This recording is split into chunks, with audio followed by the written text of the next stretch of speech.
Do të mbesim edhe pak tek çështja e presidentit dhe do të flasim në një aspekt tjetër. Të gjitha pra këto takime tashmë që po zhvillohen sa i përket kësaj çështje, po ndodhin brenda objektit të qeverisë, më saktësisht në zyrën e kryeministrit Albin Kurti. Kjo u kritikua nga KDI, të cilët po thonë se kjo është çështje parlamentare dhe kërkon konsensus mes partive në kuvend. Pra, sipas asaj që është thënë pra nga KDI, këto nuk duhet të ndodhen asesi brenda objektit të qeverisë dhe zotri pra kryeministri Albin Kurti duhet ta ketë parasysh këtë. Për pak do të lidhemi me Eugen Cakullin, që është pikërisht nga KDI, me cilën do të flasim se pse kanë kritika sa i përket kësaj çështje dhe nëse është e rregulluar se ku duhet të ndodhin këto takime. I kthejmë edhe një Rafatit, pra si që theksuam disa herë dhe sqarime që na dhanë edhe avokatët gjatë bashkëbisedimit që patëm, pra më së largu deri më datën 4 mars duhet të ketë një emër, pra duhet të ketë një zgjidhje dhe këto takime tashmë po vazhdojnë, edhe njëherë theksojmë që takime me kryetarin e Lidhjes Demokratike të Kosovës, zotrin Lumir Abdigjiku, do të ndodhë sot nga ora 14. Dhe detajet e fundit natyrisht mund t'i ndjekni edhe në edicionet ashme nga ora 15 dhe edicionet tjera këtu në të 7. Eugenin tashmë e kemi gati. Eugen, nëse po më dëgjon, mirë se vjen në Kosova Live. Përshëndetje, mirë se gjej, Ajda.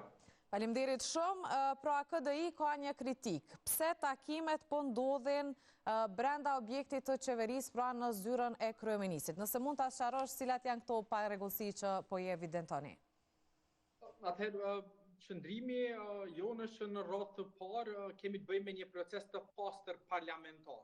Dhe meqense procesi është parlamentar, pra është e drejtë dhe përgjegjësi ekskluzive e kuvendit që gjej zgjidhje për çështjen e presidentit, ne besojmë që edhe diskutimet e marrëveshjet potenciale politike duhet arrihen në kuvendin e Kosovës. Normalisht, zoti Kurti si kryetari i partisë më të madhe parlamentare ka mbasebarën më të madhe të përgjegjësisë që ta iniciojë këtë proces, por jo nga roli i kryeministrit. Pra, nuk është çështja e zgjedhjes së presidentit është relacion kryeministër-opozit apo kryeministër-deputet, por në fakt është çështje mes të krerëve të partive parlamentare. Dhe për çudinë time, dje takimi u zhvillua në objektin e qeverisë, e për më tepër, si i tillë u bë publik po nga faqja e qeverisë, thua se është qeveria duke negociuar për çështjen e presidentit. Po, Eugena, mund të themi nëse kjo po ndodh dhe duhet të ndodhte brenda kuvendit. A mund të themi se në një farë forme po politizohet kjo çështje? Unë besoj që në radhë parë është përpjekje për të shfaqur një lloj dominimi politik, pra se nga cilësia dhe pozicioni i kryeministrit po tentohet që gjendet një marrëveshje në mënyrë që kryeministri ta sigurojë mandatin e tij, sepse normalisht dështimi i kuvendit për ta zgjedhur presidentin apo presidenten e re do të nënkuptonte ndërprerje të mandatit edhe për kryeministrin.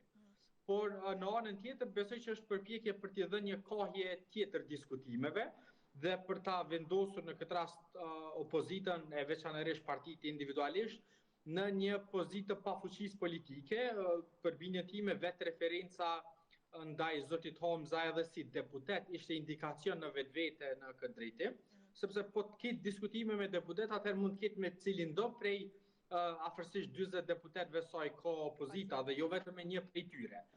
Dhe unë e shoh hap pozitiv takimin e sotëm në kuvend, pra në mes zotit Abdigjiku dhe zotit Kurti. Kjo është e konfirmuar, Eugen. Pra takimi me zotin Abdigjiku do të ndodhë brenda kuvendit, pra në kuvend. Po, në bazë të raportimeve publike dhe informacioneve pra nga ky proces, duke që takimi mes tyre do të bëhet në kuvend, apo në një hapësirë tjetër jashtë ekzekutivit, që për bindjen time është hap pozitiv, dhe që në fakt edhe takimet e tjera, meqense besoj që do të ketë shumë të tillë gjatë ditëve në vijim, të mbahen në kuvend apo në hapësira tjera neutrale, qofshin edhe në përseli të partive, sepse fundja përgjegjës kryesor për gjetjet një zgjidhje janë partitë politike përmes deputetëve të tyre. Po. Eugena, mendon se do të ketë një kompromis mes pozitës dhe opozitës sa i përket çështjes së presidentit? Përvoja deri më tani ka treguar që këto takimet konsultative jo gjithherë prodhojnë rezultat. Por duke pasur parasysh se sa e rëndësishme është gjetja e një zgjidhje përkatësisht arritja e një konsensusi, besoj që ditëve në vijim mund të kemi hapa pozitiv në këtë drejtim, për t'i dhënë kohje procesit dhe unë besoj që fakti që partitë pa dallim, përfshirë këtu edhe lëvizjen vetëvendosje, nuk janë shprehur për asnjë prej emrave të përveçëm, madje as për vetë zonjën Osmani si kandidatja, le të themi e vetmja e veçshpallur deri më tani në raport me këtë proces, është tregues që po pritet një dakordim më i gjerë politik, në mënyrë që të ketë një kohje tjetër procesit dhe të mos përfundojmë një cikël të ri zgjedhor që në situatën e tanishme është skenari absolutisht më i pafavorshëm për gjitha palët, edhe për lëvizjen vetëvendosje, por edhe për parti tjera opozitare, meqense do të ishin zgjedhjet e treta brenda 3-14 muajve që është proces absolutisht i panevojshëm dhe me shumë pasoja politike për vendin. Po, Eugen, nga juristët po thonë që çështja e takimeve që po i zhvillon kryeministri Kurti janë pak të vëndshme, që po punohet shumë vonë sa i përket çështjes presidentes. A mendoni njëjtë?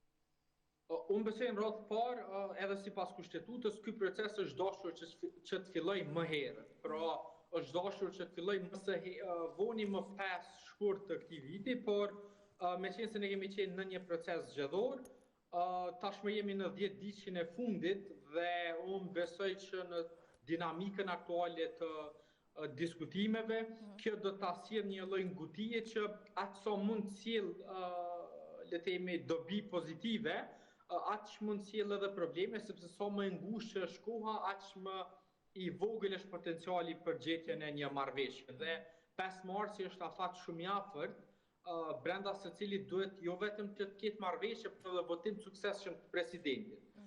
Sepse në të kundërtën vendi do të shkojë në zgjedhje dhe përveç se do të jemi pa president, do të rrezikohen edhe procese që ndëlidhen me emërimin e anëtarëve apo pjesëtarëve të institucioneve tjera të pavarura tepër të rëndësishme si KPK-ja, gjykata kushtetuese, e një sër institucionesh tjera që mund ta përcaktojnë edhe dinamikën e funksionimit institucional në Kosovë. Po, Eugen, duke pas parasysh gjitha deklarimet publike që janë bërë edhe nga opozita edhe pozita, mendoni se do të bëhet një zgjidhje sa i përket kësaj çështje? Duke parë edhe disponimin e gjithëve, themi kështu. Politika në Kosovë ka ditur të jetë e paparashikueshme dhe unë besoj që në situatën e tanishme është relativisht të paqartë se si do të rrjedhin gjërat, ndonse kam një lloj besimi, mbase edhe shpresë më shumë, që do të arrihet një konsensus për shkak se palët e kanë qarta që zgjedhjet nuk janë zgjidhje. Por në anën tjetër nuk duhet ta anashkaluar faktin që në kuptim të nivelit demokracisë në vend, do të ishte e mirë që marrëveshja të reflektojë një konsensus më gjerë politik, sepse par nga aspekti i nevojës për më shumë kontroll e balans mes pushteteve, do të ishte mirë që opozita të jetë pjesë e vendimarrjes për zgjedhjen e presidentit, i cili duhet përfaqësojë unitet më gjerë politik, e jo që të vijë nga ose nga radhët ose në bazë të preferencave dhe linjes politike të vetëm lëvizjes vendosje, sepse kjo do të nënkuptonte që të 3 pushtetet do të ishin efektivisht nën kontrollin e tyre dhe do të mund të rrezikojë ky parim i ndarjes pushteteve që besoj në këtë momentum i duhet më shumë të Kosovës. E qartë, Eugen, unë të falenderoj shumë për këtë bashkëbisedim dhe duke që takimi tashmë do të bëhet në kuvend, kështu që ankesa juaj ndoshta pak a shumë ka qenë e drejtë. Falenderoj shumë. Faleminderit shumë, kënaqësi. Përshëndes.